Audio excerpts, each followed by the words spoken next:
So, as I mentioned earlier, starting on a new venture really, and part of that is moving forward with Dermot's new business and limited company to build his portfolio. So part of my role will be sourcing and properties and marketing to hopefully bring those properties to the fore.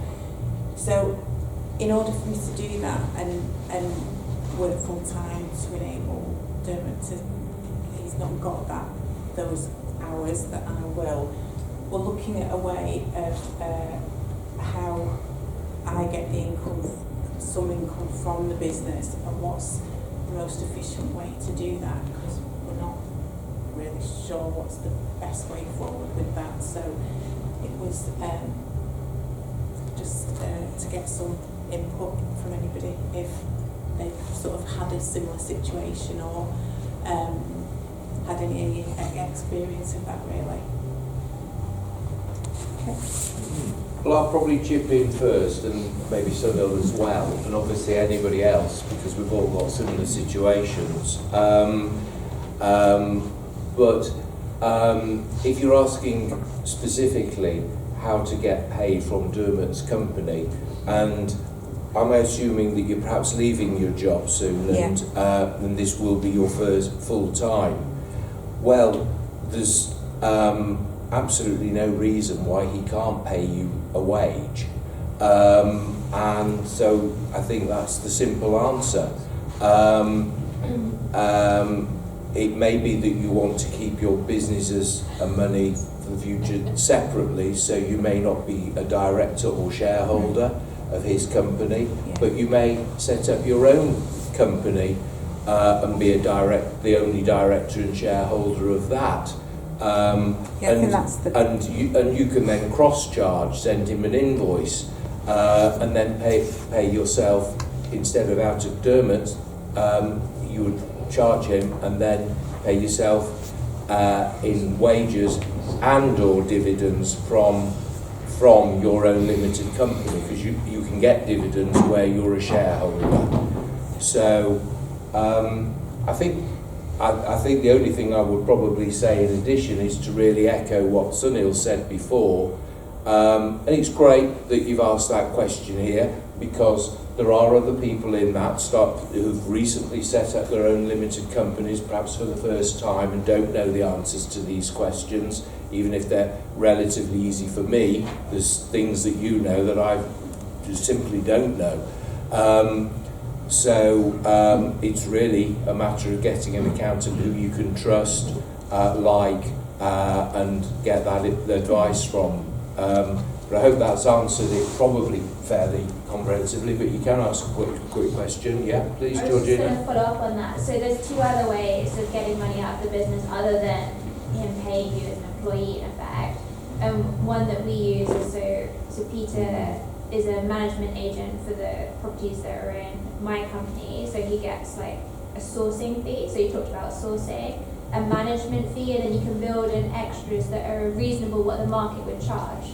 So for us, it's HMO, so it'll be tenant find fees. If you're doing SA, think about similar things like a project setup fee, a bonus structure depending on occupancy. There's all these different factors you can pull in to get money out, not as an employee, but kind of working on commission if you like, and that can often be more profitable, which is something to think about. And then another approach, depending on how you want to share the money between you, is to do a profit share agreement. So basically you go into a JV and the properties will be owned by Dermot, but that profit share agreement you can have total flexibility, so you could just have a percentage of the cash flow, and that can either be longer term or short term if the idea is in the future you buy houses in your portfolio and then you're kind of even in the future, but in the short term you're not and you just get cash flow out. So you could even do a short-term profit share agreement that says half the cash flow from those properties are yours until these conditions have been met. So for example, for every one of your houses that I've been managing, sourcing and set up, once I've then got an equivalent, that profit share agreement will be completed, if you like. There's lots of different ways of doing it. That's a great contribution. Thank you, Georgina. And that shows from their live experience working that's what- together, We're but not not in involved. as both as directors or shareholders, perhaps of the same company, and working with JV partners the way you have. So, could I, please? I was just going to follow on from Georgina, what Georgina was saying. You can also backdate it. So I paid my wife as a managing agent, also all of that, for many years. But by the time I realised I did a backdate, talked to HMRC, I didn't talk to anyone else, I just talked to HMRC, sent them a letter, and got many thousands back. So just in case. And also there's another way, which is director's loan. So if you have to buy a company, you're lending money into the company to buy, you get the money back tax free. So talk to your accountant. And the implications. Thank you. Yeah, so Thank you. good comments. Lovely. Yeah, please, Stephen. Not directly related, but if you've got kids of university age, employing them as members of staff is another good tax efficient way of reducing your personal tax bill. Yeah, thank you. And also, just to jump in before Mark, because I know a lot of people are interested in this, where they do have children and perhaps don't need all the income, or more likely don't need all the growth on the properties if they're buying it. And I know you're in income mode at the moment. You can set up the shareholding so that the growth is passed on to children, but you remain entitled to income, things like that. There's various options. I did see Mark's hand, and then we'll come to Olsie. Yeah, Saffron, I think in these circumstances, from personal experience, a lot of it comes down to what your personal situation is. If you're onshore or you're offshore, there's also a system called family investment companies, FICs, which Brad and Sunil are familiar with, whereby on trust, your family investment company can own your residential home, also all your buy-to-let. You can receive dividends into that company from other companies that you own within the group, and it's a really tax efficient way to pay expenses and also spend money out of it. Thank you. But I think the message is everybody in the room is personal. Everyone's tax and everyone's financial position is very, very personal. Yes. But you need quality advice. I got some advice and I've got a quite big structure set up. I'm different. So a big person. But that's something to consider called a family investment company, FIC.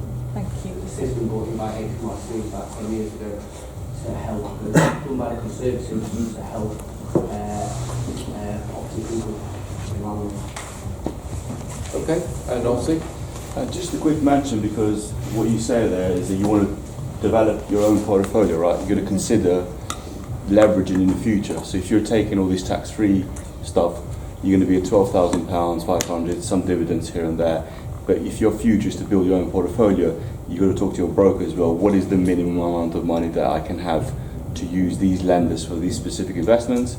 So I think that's something to consider if you're going to take this kind of advice, just to do your plan. Difficult because of that, because that's what I do want to do. So you've got to be able to show.